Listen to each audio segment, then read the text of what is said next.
Well, hello, good evening, and welcome to the program. This is Daily Politics on Trust TV. I'm Abdullahi Ahmed. Thank you most kindly for joining us. Tonight on the program, we double back on the biggest conversation of the week as far as parliamentary activities and election reform is concerned. The controversy or saga, however you choose to describe it, around the much anticipated electoral amendment bill in the National Assembly has again elicited a lot of reaction from within the chambers of the National Assembly and outside of it, as Nigerians continue to anticipate what is supposed to be a game changer for the upcoming general election in 2027.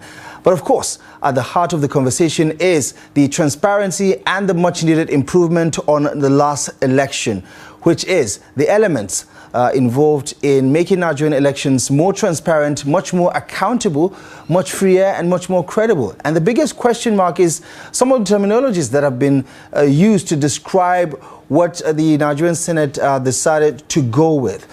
In the words of the Senate President Godswill Akpabio, they did not reject e-transmission. However, you heard from the Minority Caucus, who had their own opinion about what played out this week, saying that what was presented before senators was not necessarily what was agreed to. There's a different version of it that upholds the use of compulsory electronic transmission of votes on election day. So what is playing out, and how will this shape the months ahead as Nigerians prepare to head to the polls? We'll also get to talk about party politics, especially one that involves Nigeria's main opposition party, the People's Democratic Party, and what played out this week as far as the leadership crisis is concerned. And who best to have a conversation with on a day like this than someone who understands not just Nigerian politics, but also the intricacies around 2027 and what is playing out across the country.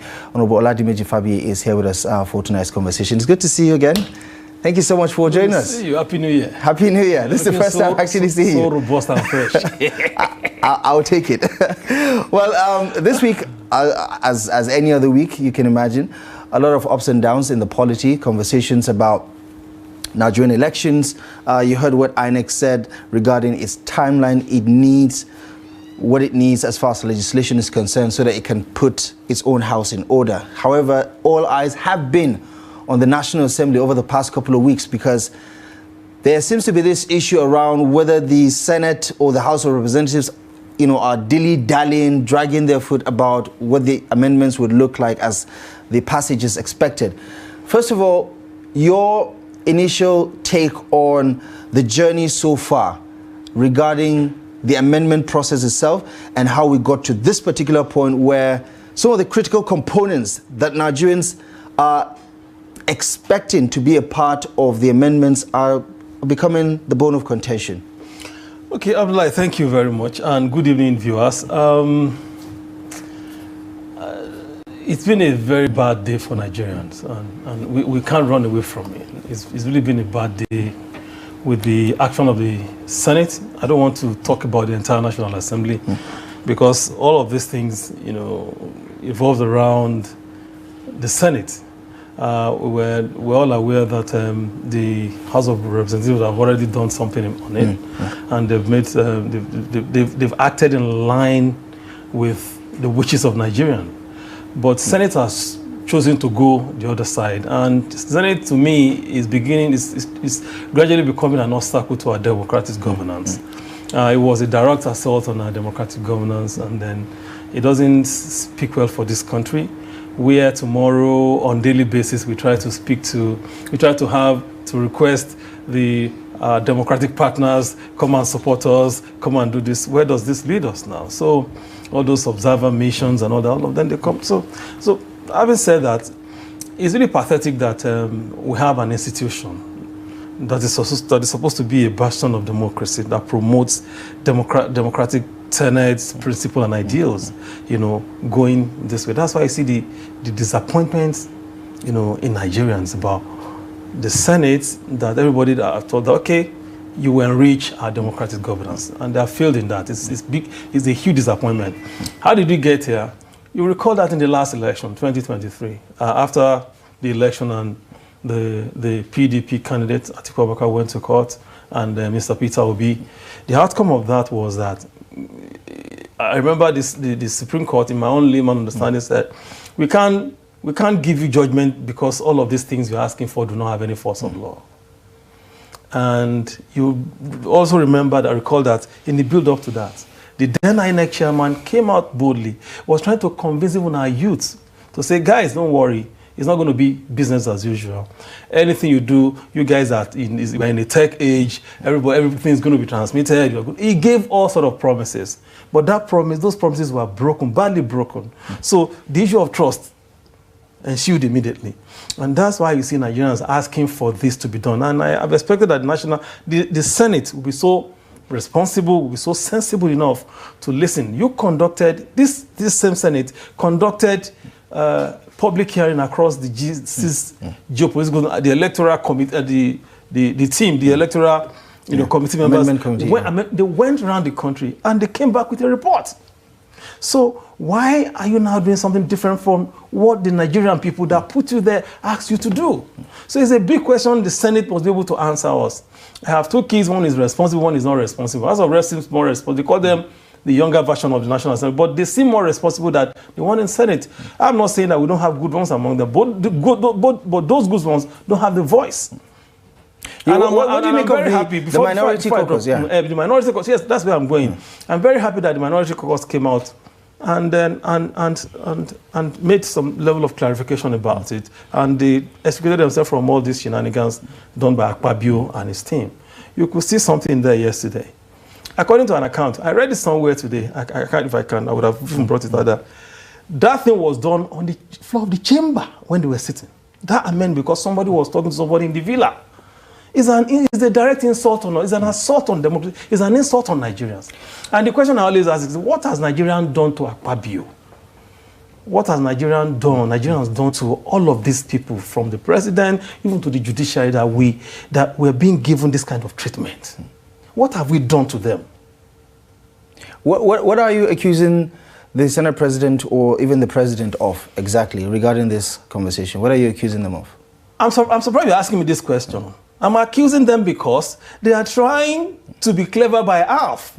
See what they did. How can Nigerians tell you, Nigerians are elected you to be there to represent them, to make laws that will better their lives? See, the moment we miss that, what's it called? Our recruitment process is faulty. We are not going to get it right. And this is where it starts from. I was even expecting that they would take some other far-reaching amendment. This is the major one. Because the court clearly said we cannot adjudicate it because it does not have a force of law. Why can't you give it a force of law? Why can't you make it mandatory? They're now talking about transfer, transmission, whichever one, give it a force of law. This action is even going to disenfranchise Nigeria. Do you know why it's going to be like that?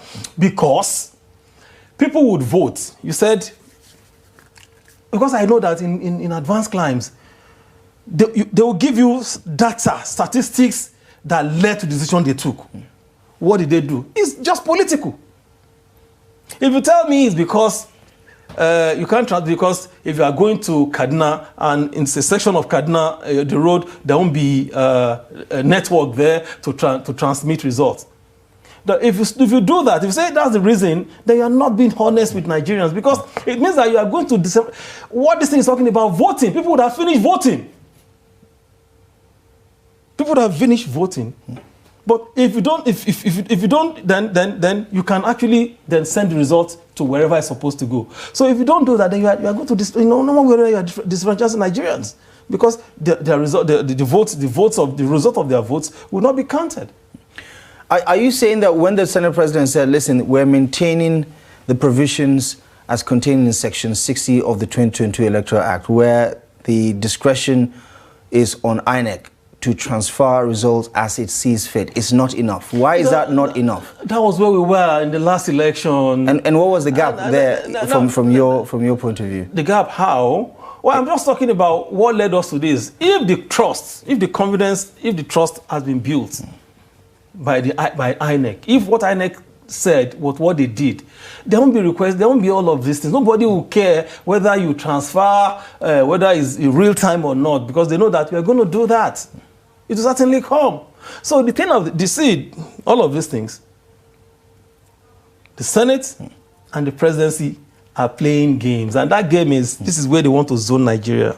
They want us to go back to that old one so that they can perpetrate whatever they want to do, like in 2023, in 2027. That again, is simple just to be clear, how does this benefit them? How does this benefit them directly? It benefits them now. All of them, see, these guys don't want to commit class suicide. That's what they just did.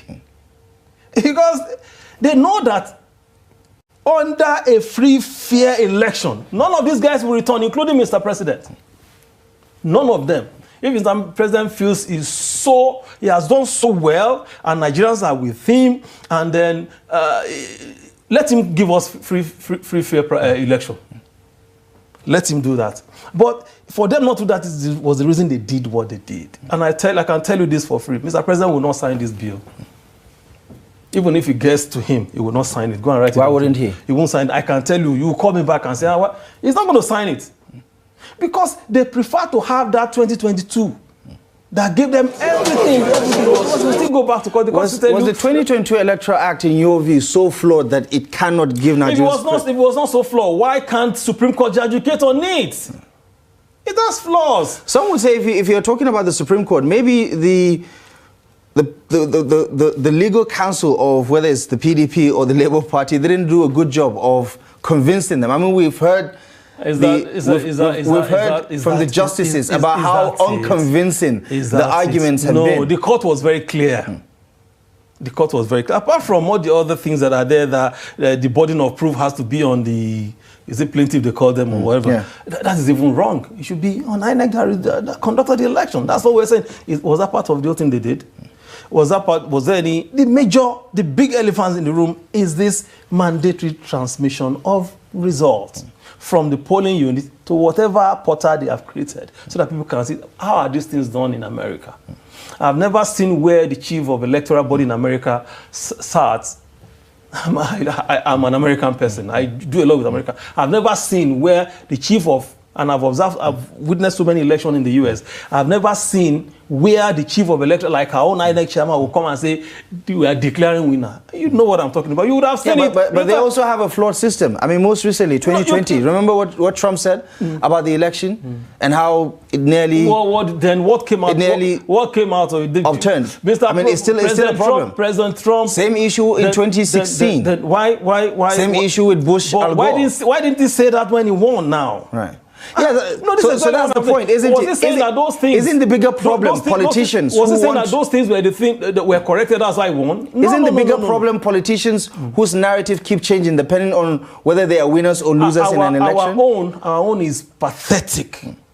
The brand of politics we do in this country is only in Nigerian politics you see they'll add black pepper, red pepper and everything. It's not like that. We can't advance, we can't progress like this.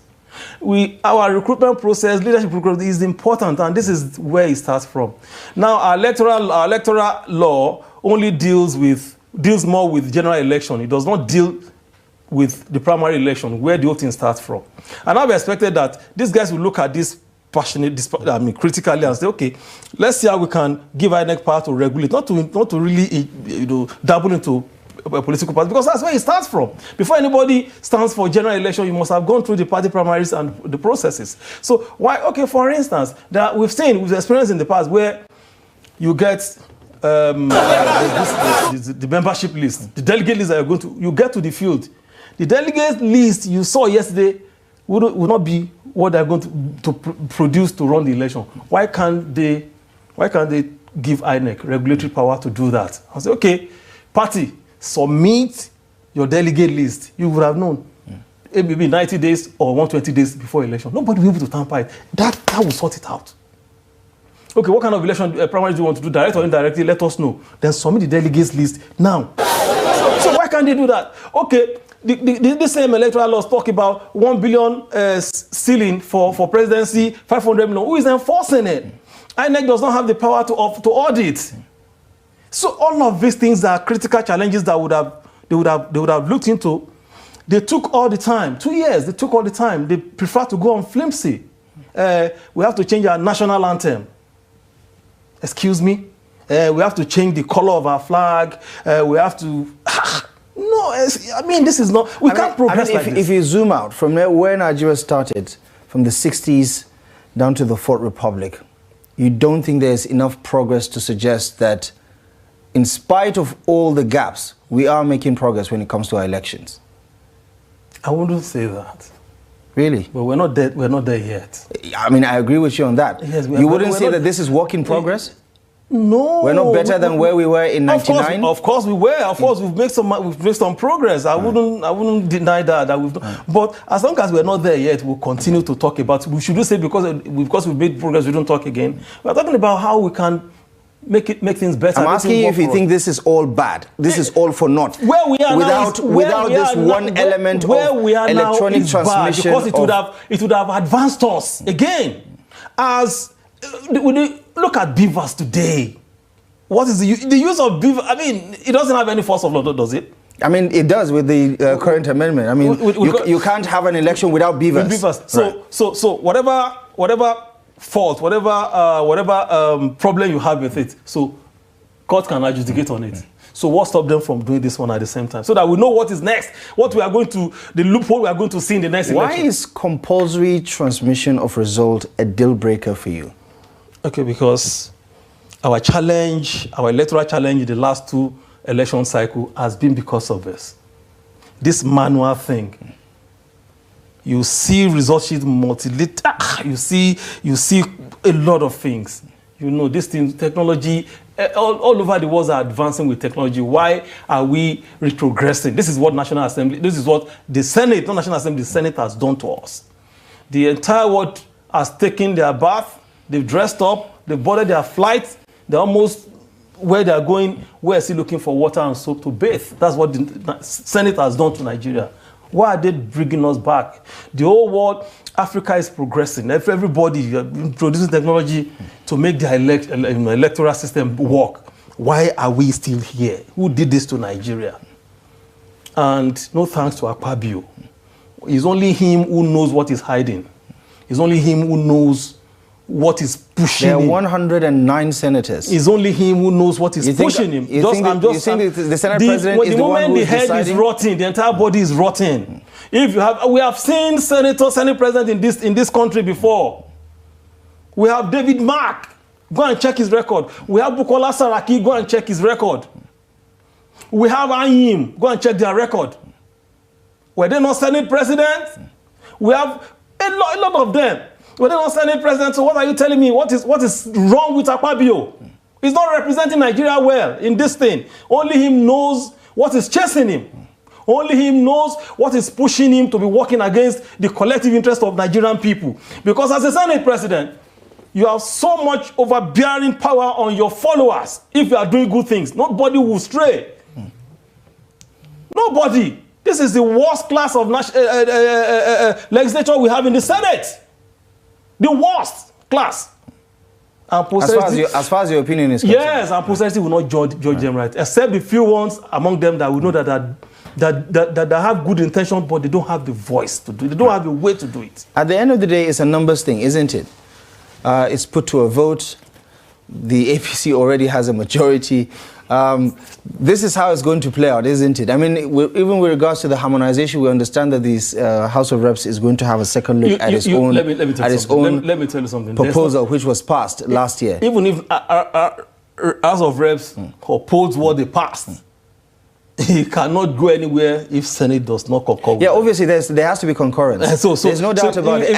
And we don't envision that that's why I'm telling you that this is a card. This is a script.